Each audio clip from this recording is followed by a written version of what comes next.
Welcome back into the College Football Every Game on the Board podcast, week number 7, part number 3. Guys, I want to jump out in front of this. I know I haven't done part number 2 yet. I got about 9 games I'm going to go solo with, but I did want to fire away a couple of them at Matt because he's close to a couple of those programs. And sorry for those that listen on Twitter or YouTube. I guess we will be one part out of order, but I think it's more important to get the handicappers the right games where they're more focused in on. And we get a lot of smaller conferences and a lot of teams right around Matt's neck of the woods in this segment as he works for ESPN Richmond there in that area, the Virginia area. And you can follow him on Twitter at MidMajor Matt, a mainstay on the Every Game on the Board podcast. Without further ado, Matt, welcome in. How you feeling? Feeling good. Thanks to Trey Benson last week. I was very worried about our over in the Florida State Virginia Tech game, but Trey running off, I think it was like an 85-yard touchdown run to get us the over there. So, Tech scored enough points that Florida State didn't have to do as much heavy lifting, but we gave out another best bet winner here. Yeah, making some money for the listeners, guys. If you're liking the content, let us know below in the comments. Smash that like button. And please give us a rating wherever you're downloading your podcasts at Every Game on the Board. If you could give us a good rating, that would help. And any comments as we are going down 149-150 Troy and Army down to Ohio, Northern Illinois. So we got about, 12, 13 games here in this section. Starting off 149-150, 3:30 Eastern, Troy and Army. We're seeing the Trojans minus 4.5 point road favorites, 43 being the total. Interesting handicap here, maybe some weather elements, Matt. What are we thinking to start off the card? So pretty much I'll just say this. There will be weather elements for pretty much every game that we do. There is a nor'easter that I swear it's like covering up the whole East Coast from the north to the south coming up Saturday and Sunday. So there will be a lot of weather issues. This game is certainly included a 95% chance of rain. So basically, yes, it will be raining during this game and a slight wind in this one. So look, Army last week hung tough with BC. They fall by 3, and they're home once again in this situation. Troy looked really good against Arkansas State. I had the team total over for Troy last week, and it went over because this team is figuring things out. Last year, this was a 10-9 game between these two teams. Look, you want to keep believing in Army and think that they're going to turn things around. As always, there is a, interesting dichotomy here when you're preparing for the triple option, although Army has been doing some non-triple option things. You get a normal work week to prepare for it. You're not as good at it. Troy, of course, has a bye week next week, so they're going to have, a couple of weeks to get ready for their next opponent after that. Basically, Army games are tough. You want to keep believing in them. I think they covered last week against BC. It was a pretty tight spread for that one, but I want to believe in them here, but I don't know if they're going to be able to slow down Troy. The weather could certainly be an issue here. Next game up, 151, 152, kicking us off on Saturday, 12 noon Eastern, 9 a.m. Pacific, Iowa State at Cincinnati. So a newcomer here to the Big 12 Conference. That is the Bearcats laying 5 at home, 44 the total, Iowa State at Cincinnati. It's funny because a lot of the previews that were out there before the season said Cincinnati was going to be the worst team in this conference, and they're certainly not the worst team in the conference. And as you said, they're favored here. Once again, weather, 25-ish% chance of rain, but a 13 to 15 mile an hour wind gusts. As with a lot of the bets, I think with regards to the total, I think you got to wait until closer to make sure if it's more of a rain event or more of a wind event, who's that's going to hurt more. So if you're going to play totals, I would say you should wait. You probably missed the best number on a lot of these because there are the people who just come out there, they see the bad weather, they bet this thing down, so you're not getting the best number, which is why you might as well get the best information. Iowa State coming off the nice win against TCU. My worry here, my thought is, what's their motivation to go to Cincinnati? Of course, look, obviously they're going to be motivated. They want to win every game, but you're coming off a very nice home win over TCU. You've got a bye week coming up next week. Cincinnati's had 2 weeks to prepare in this one, and they've got Baylor coming up here. So a slight lean to Cincinnati here. It's one of those things, and we've talked about it, Drew, and I know people don't necessarily like it, but it's around that number, that key number when it comes to teasers. If you like Cincinnati, you don't want to necessarily rely on a kicker. You don't want to rely on them to have to cover the number. You could tease this down essentially to a pick 'em and get Cincinnati just to win this game if you like the Bearcats. He's Mid-Major Matt at Mid-Major Matt on Twitter. Matt Josephs, ESPN Richmond. And guys, we are brought to you. A quick shout out to Viva Tequila Seltzer. VivaTequilaSeltzer.com, the ultimate go-to for toasting those winning picks. 88 calories, 0 carbs, no sugar, 4.5% ABV. Viva, the perfect match for celebrating those victories. We really appreciated them being the sponsor of the podcast. Every game on the board, wherever you're downloading your podcast at. We're also going live on Twitter, Facebook, and YouTube. Every game on the board. And Matt, I believe you've had a chance to try them. I don't know. What are you thinking? Do we get a taste test here? It's very refreshing. You would. I had most of this before the show. I mean, it's fantastic. You don't even realize that you're drinking alcohol here. I mean, this was the watermelon flavor, and it goes down smooth, as you said. Low calories, low carbs for people who are watching out for that sort of thing. But it was fantastic, and certainly appreciate them sending me some so I can enjoy it while we're doing the show or while I am toasting some winners on Saturday. Absolutely. So you can get the grapefruit, the watermelon Matt has there, and it sounds like he's having himself a pretty good Wednesday here, Matt. Hey, just real quick, I know you're mid-major. Did you like anything tonight on the FIU UTEP game, which I might be in attendance for if you got any action, or New Mexico State game? I mean, it seems like there's a chance UTEP could have their fourth-string quarterback tonight. You certainly want to look at the quarterback statuses. UTEP's offense wasn't good with Gavin Hardison. With their four-stringer, who knows? I have not been playing a lot of the midweek games because I've had a lack of success with regards to them. It's one of those things where you kind of get into this rhythm when you're handicapping Saturday games, and then now they're throwing Tuesday and Wednesday games at you. I'd certainly watch the UTEP status at quarterback if they are struggling and they are on the four-stringer. FIU's defense, the 3-3-5 that Mike McIntyre's put in has been pretty good, although against running teams, it hasn't been as good. Might look at a UTEP team total under here. They may struggle to score tonight. Fair enough. As we'll make our way down the list here. Part number 3, every game on the board. 153, 154, Miami and North Carolina, 7:30 Eastern in Chapel Hill. We're seeing the Tar Heels -3.5 or -4-point home favorites, 58 being the total. Mario Cristobal, oh man, he's going to need a bounce back. If you guys missed that last weekend, they could have kneeled down, won the game. They didn't, fumbled 2 plays later. They lose to Georgia Tech. It was one of the more head-scratching losses of the season. You think the Canes can bounce back on the road here? This line screams trap. I mean, it screams trap, Drew, because when I saw that this was the game coming up for Miami afterwards, I'm like, they're going to be a, 6-point favorite, 7-point favorite, only because of, the letdown factor. North Carolina coming off of Drake May's best game against my alma mater, Syracuse.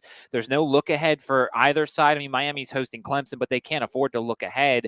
And it came out at 3.5. There's a 58 to 60% chance of rain for this game. So rain, once again, will be a factor in this one.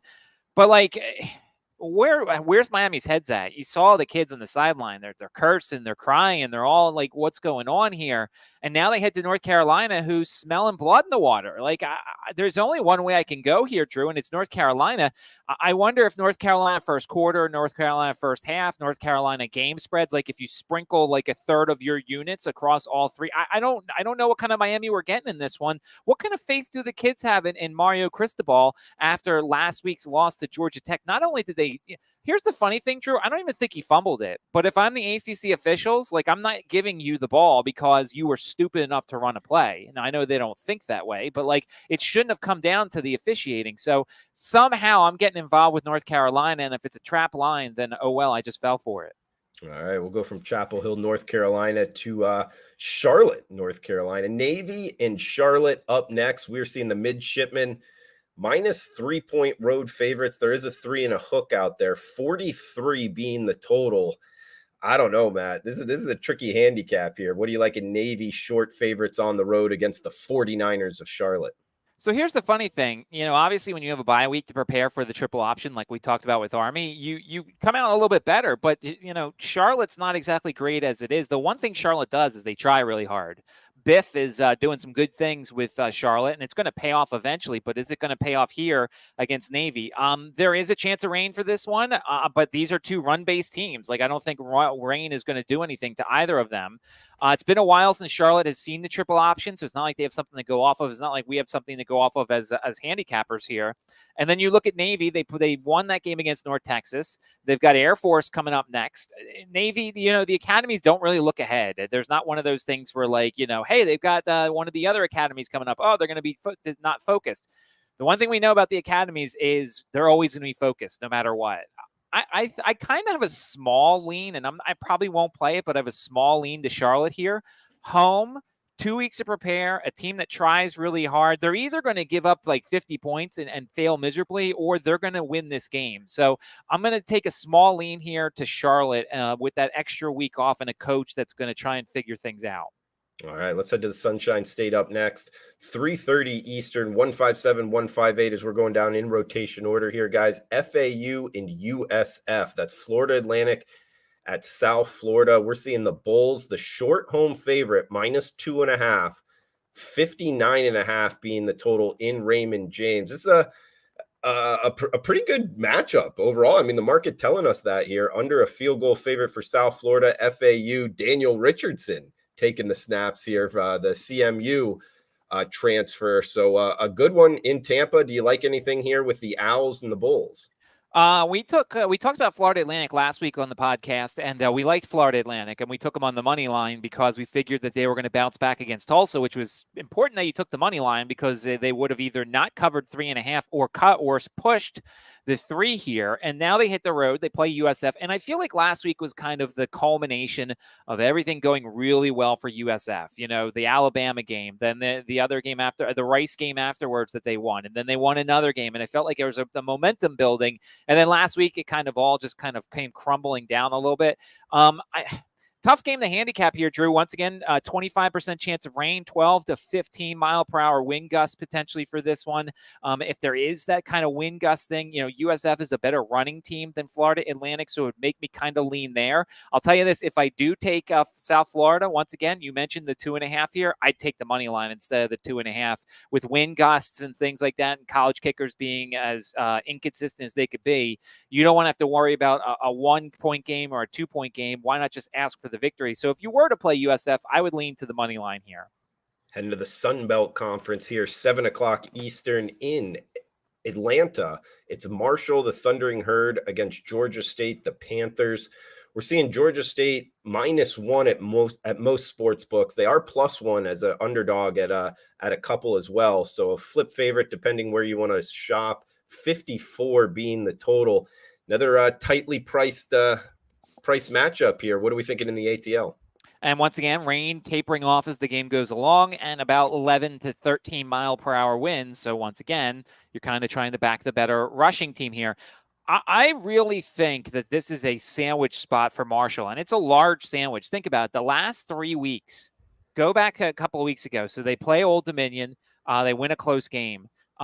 Excuse me, the order is different. They win the home game against Virginia Tech. They get a Power 5 school in their building, and they win, and they look really good in the process. Then they play Old Dominion. They beat Old Dominion, but they were down big in the first half, and they didn't look very good. And then last week, they go on the road to NC State, another ACC school. They lose the high-scoring game, 48-41. The defense has kind of disappeared on them. And then on Thursday, that's right, they're playing on Thursday. They're hosting James Madison, who is widely considered the best team and the favorite in that division.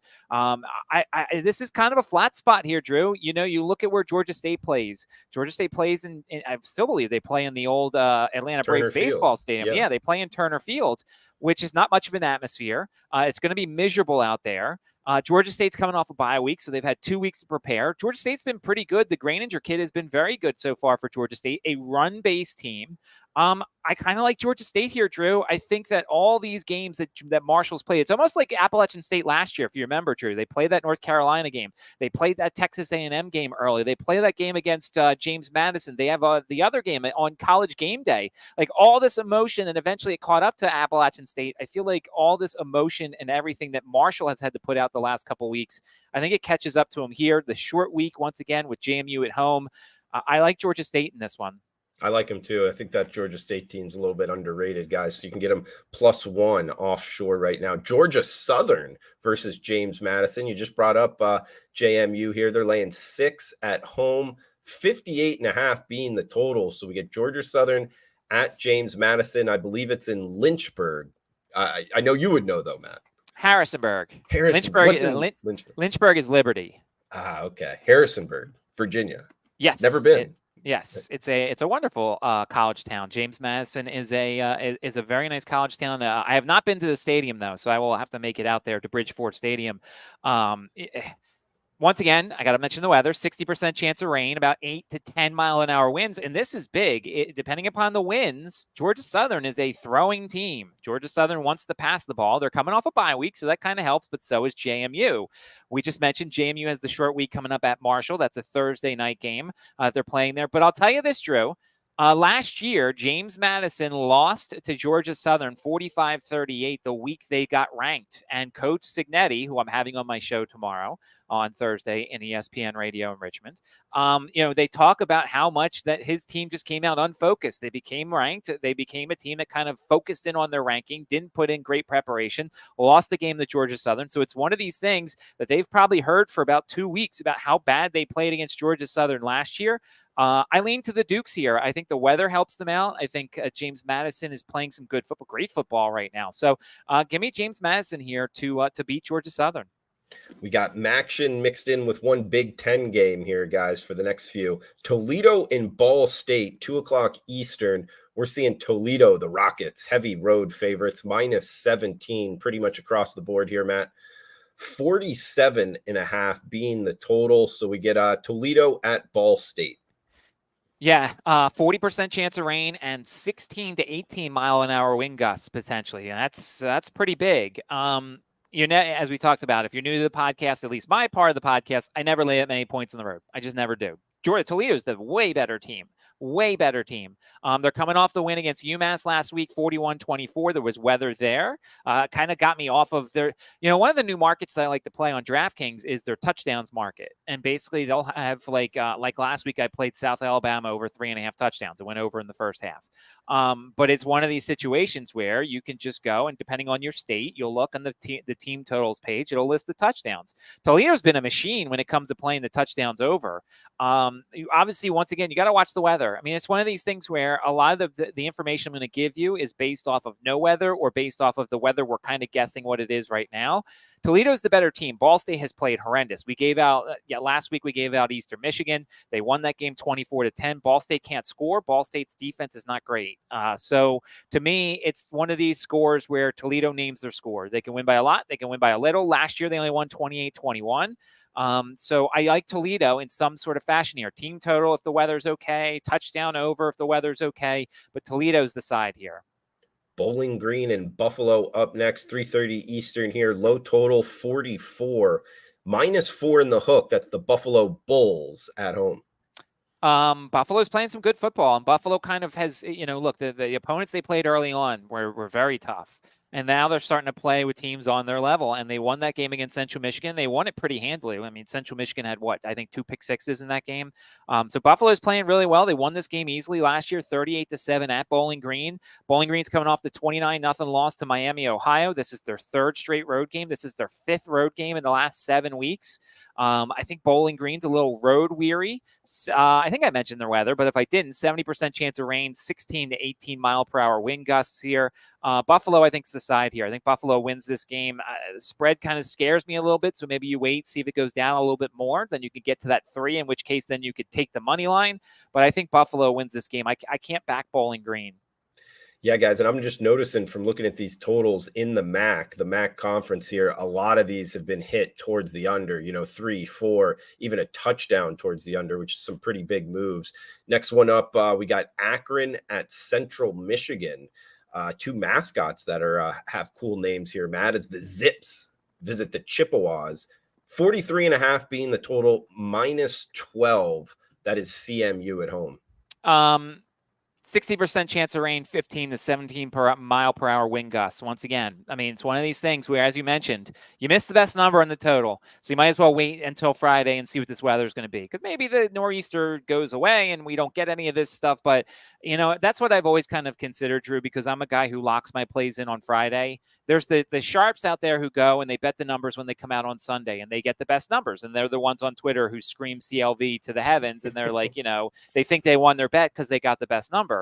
I'm on the other end, in which case I'll sit there and say, all right, Friday night, I got the best weather forecast. I got the best injury forecast. When it used to be COVID, I got the best, COVID news, whatever. So it depends on what kind of gambler you want to be in terms of, you want to be the first or you want to be the most information.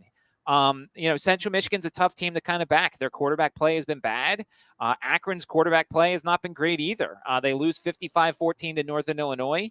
I don't really like either of these teams, Drew, and there's rain and wind, and a lack of offense could certainly be a thing here. I mean, I agree with the under, but as you said, I mean, the best numbers are gone here. So now this is also where you potentially look at the team totals and you go and you say, okay, well, I don't trust Central Michigan's offense. Akron's defense is okay, which it's not. But this is how you kind of digest the team total side of things. Once you kind of lose the best numbers on the totals, then you isolate the reason why you take that total. So if you're looking at an over, and the best number for the over is gone, but you're like, well, Toledo or so-and-so is going to carry most of the number.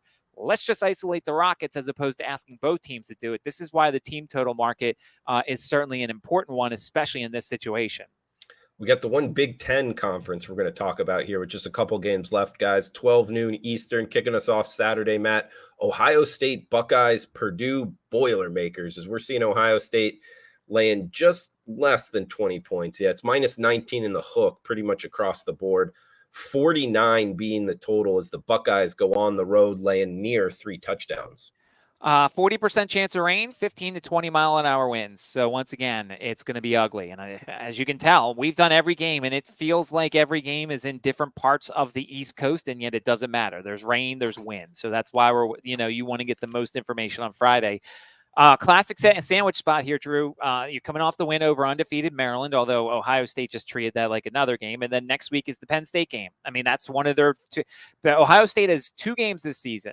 Ohio State versus Penn State, Ohio State versus Michigan. So next week is one of those 2 games. It looks like the Henderson kid is going to return at running back for Ohio State, but Igbuka, the wide receiver, is questionable. They don't think it's a long-term injury, but they don't know what he's going to do with regards to this game. And if you've got slippery, wet field, you may not want to play him with Penn State coming up next. You may also want to pay attention to Henderson's status. While he is expected to return, if the weather's bad enough, maybe they hold him out for Penn State here. Not to say that they couldn't beat him with the Mayan Williams, I think is the backup running back there. And then you look at Purdue. Purdue's a tough team to figure out. They won at Virginia Tech. They've looked good at spots here in certain situations. Last week, they lost a tough one to Iowa, 20-14. The weather doesn't exactly help Ohio State. I would lean to Purdue here, but it's one of those things where you'd have to really hold your nose, because if the weather's not as good, or if the weather is better than we think, and Ohio State is clicking and everybody's playing, like, they're going to win this game rather easily. But if there's ugly weather, I think I like Purdue here plus the points with an unfocused Ohio State team potentially. Sure, just a sloppy game. Early kick as well. Tough one to lay a big number. Good point with the look ahead there with the Buckeyes. We get Miami of Ohio and Western Michigan next game up in the MAC, 3:30 Eastern, 45 being the total. And we are seeing Miami of Ohio, the Redhawks, minus 8.5 point road favorites. There is a 9 out there. So we get the Miami side, more than a touchdown favorites on the road.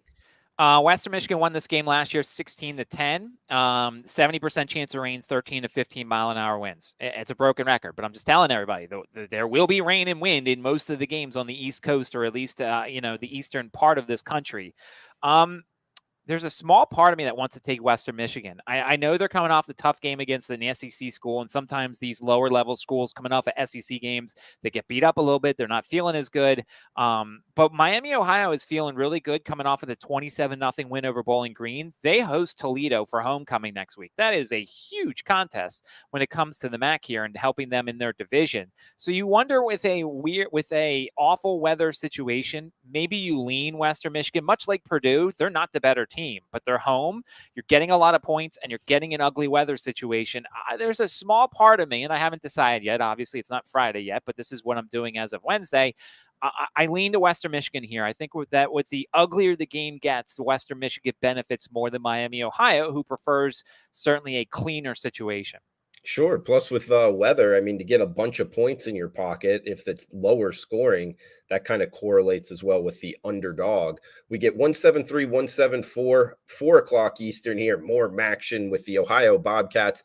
Northern Illinois, we're seeing Ohio minus 6.5 point road favorites, 44 being the total, Matt. So here's the classic situation where the Circa opened up the total at 57.5 in this one. 57.5. And then now it's at what you said, 44. It's at 43.5. Actually, it looks like on the board at Circa. So it's I mean, look, That's is crazy. that's a CLV trophy that you can tout about. If you have a 57.5 in this game, bravo, like you deserve to win. So obviously you're definitely not getting the best number in this situation. 40% chance of rain, 18 to 20 mile per hour winds. Once again, final game, got to give you the final weather forecast. Here's the thing. So obviously I was high on Northern Illinois before the season. I gave out their win total over. It was 5.5. I don't hate my spot yet. It's not as high as I'd like in terms of how many wins. I thought they'd beat Tulsa. They didn't beat Tulsa, but I'm hoping that what they did against Akron kind of wakes them up a little bit. But this is going to be the classic case. Did they wake up, or was it just the fact that Akron is a pitiful program?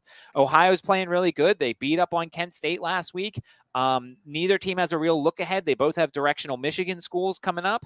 I want to believe in Northern Illinois here, Drew. Obviously, for my season win total, I want them to win. But this is one of these games I can't bet on either side with the ugly weather, because if Northern Illinois continues to be the poor offense they are, then Ohio can certainly pull away in this game. So I'm hoping Northern Illinois covers. I'm hoping Northern Illinois wins. But I can't make a play in this game because I'd only be guessing as to whether or not last week was actually what Northern Illinois is or what it was a mirage. Part number 3 with Matt Josephs from ESPN Richmond. Follow him on Twitter at MidMajorMatt. We're going to get a best bet from him coming up here in just a second. Guys, shout out to Viva Tequila Seltzer, vivatequilaseltzer.com. Flavor, oh, they nailed it with a range that is as bold as our bets. Huckleberry, elderberry, we got grapefruit, we got watermelon. And did I mention the artisanal Blanco tequila? It is a sip of pure genius that pairs perfectly with those triumphant moments we live for. vivatequilaseltzer.com. Matt, that does it. I mean, great segment as always, giving out the information here, mostly group of 5 games. Do you have any final thoughts for the show? And do you have a best bet for the listeners? Yeah, as I said, Friday night, check the weather, and even Saturday morning, check the weather. I mean, I don't think it's going to change. It's not like nor'easters are that small that they can just go in a different direction, but maybe they do, or maybe a certain part of the country doesn't get affected as much. But as you can tell, wind and rain pretty much everywhere in every game that we did this week. Rain doesn't mean that there's not going to be a lot of scoring. Wind kind of takes some things out of play for teams. So certainly check the weather as we get closer. If you're not getting the best number, which you're not, look at the team totals. Isolate a team, isolate a side that you think is going to take care of business for you, or play the touchdowns number, because the touchdowns are also potentially a great market. DraftKings offers those. I'm going to do something a little different this week, Drew, because, there wasn't a lot here that I wanted to play right away because of the fact that, the weather forecast is what it is. I'm doing a money line parlay here, Drew. I don't do this often, but I'm going JMU money line and North Carolina money line. I just don't think Miami's going to be focused. I don't think Miami's going to be ready for this one. I can't imagine coming off of one of their better games, North Carolina is going to just all of a sudden play badly against Miami. And then James Madison, I'll get more from the coach tomorrow in my interview with him that I do for my radio show. But this was a game last year that they've mentioned that losing that game last year when they were unfocused after becoming ranked, they wanted revenge. And the weather is going to even things up a little bit. If there's wind, if there's rain, it's going to take Georgia Southern's passing attack and kind of tamper it down a little bit. So give me the money line parlay of James Madison to win and North Carolina to win as something different here on the show. All right, so a little money line parlay for the first time that I can remember off the top of my head, guys. And I'm typing it in here because I got to give you a price. Unless you know it off the top of your head, Matt. I do not, because unfortunately I can't bet on JMU here in the state, so I couldn't tell you what it is. Okay, they're minus 225. So putting it in the parlay, if you risk 100, gives you 261. So yeah, it's I guess plus 261, guys, on the money line parlay. Does that sound right? Or it'd actually be plus 161. Yeah, that's it. So JMU, UNC plus 161 on the money line for Matt's best bet. Matt, I just wanted to ask you a question because I got 2 games here, and the next segment I'm going solo. Syracuse, FSU minus 17.5, 56.5 the total. Do you like anything there? And I also know Virginia Tech really well with the radio show, minus 1.5 versus Wake, 47 being the total. And Louisville versus Pitt, if you liked anything in that one, any of those 3 games? So I would say this, Tallahassee's got no weather issues. Syracuse's defense has been bad. Their offense has been bad. I mean, I don't see why this couldn't be another Virginia Tech game where Florida State goes over team total wise and scores a bunch of points against Syracuse. If you get a little bit of help from the Orange, then this thing goes over much like the Virginia Tech game. I don't see why that couldn't happen. The Virginia Tech game is interesting because I have not liked what I've seen from Wake Forest so far this season. Looking at the rain now, once again, rain and about not much in the way of wind. So that's a good thing. If you're Wake Forest who wants to throw a ball a little bit more, Donovan Green is out, it looks like. So the wide receiving core for Wake Forest takes a little bit of another hit. Virginia Tech didn't show much against Florida State, but they're back home. I don't know what the atmosphere is going to be. Slight lean to Virginia Tech there. And for the Pittsburgh game, I like Pittsburgh. I think Louisville just had the nation watching them as they beat Notre Dame. Pittsburgh has had a week off, and they took Phil Jurkovec and moved him from quarterback to tight end. I think this is one of those things where they kind of use the bye week. They refresh themselves. I think there's a chance Pittsburgh wins the game outright. So I lean to the Pitt Panthers in that one. There was 10s, unfortunately, on Monday. Now it's still 7.5. Above 7, I still think it's a good number. But I like Pittsburgh in this game. Pitt's off the bye? Yeah, Pitt's off a bye week. Yeah, and the change of quarterback. Okay, good stuff there, Matt. And yeah, I guess, guys, I'll be right back with the solo mission here on the Every Game on the Board, and then we'll be back tomorrow with Rob Vino beating the bookie to finish off the Week 7 slate. But Matt, great job as always. Anything else before we shut it down? Nope. Just looking forward to everything, and go Phillies. Oh, for sure. And we got Jabo here. Appreciate the question on YouTube. Every Game on the Board. Also, wherever you're downloading your podcast at, guys, Every Game on the Board. Hey, guys, where do you find your weather forecast information? I go to AccuWeather, and then they have daily and hourly, and you can go just kind of type in where the college is located and then get like the most up-to-date. At least in my opinion, it's the most up-to-date. Do you have any comments there on weather, Matt? Yeah, weather.com. It's one of those things. Obviously, look, Monday, Tuesday, Wednesday, they don't know as much about Saturday, but it's at least something to keep your mind on in terms of something like that. There's also that guy, Kevin Roth, on Roto Grinders, who does a little bit more as the week goes along. He'll kind of tell you about wins and things like that. He has a very nice setup, does a great job for baseball and all the sports. But yeah, just weather.com and kind of get an early idea if you're an early bettor. And if you're a late bettor, then you have more information when it comes to the weather forecast. At Mid-Major Matt on Twitter, guys. Mainstay here on the podcast. Appreciate the question, Jay Boo. Feel free to fire away, guys, in the comments below, however you are listening. Every Game on the Board. For Matt Josephs, I'm Drew Martin. We'll be right back with part number 2, Every Game on the Board podcast. Smash that like button, comment below, cash those tickets.